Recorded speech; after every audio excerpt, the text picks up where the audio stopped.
നീ വരുന്ന ട്രക്കിങ്ങിന്. രാവിലെ കണ്ട പട്ടിയുണ്ടോ? ഭക്ഷണം കൊടുത്തൊരു സ്നേഹമുണ്ട്. എന്നെ കൊണ്ടുവിടാൻ വന്നതാണ് കേട്ടോ ഒറ്റയ്ക്ക് നടക്കുമ്പോൾ. ഇന്ന് നിങ്ങൾ വിചാരിക്കും അതല്ല, എൻ്റെ കയ്യിലൊരു ഐസ്ക്രീം ഉണ്ട്, ഇതിന് വേണ്ടിയിട്ടാ അല്ലടാ.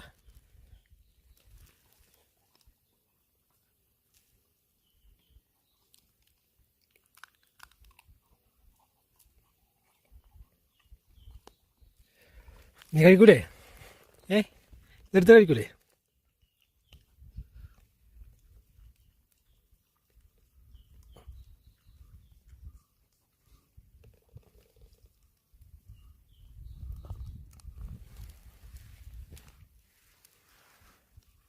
ഞാൻ പോവണേ എടാ. ഞാൻ പോവണേ കേട്ടാ. നിനക്ക് കിട്ടേണ്ട കിട്ടിയില്ലേ? അതുണ്ടല്ലോ.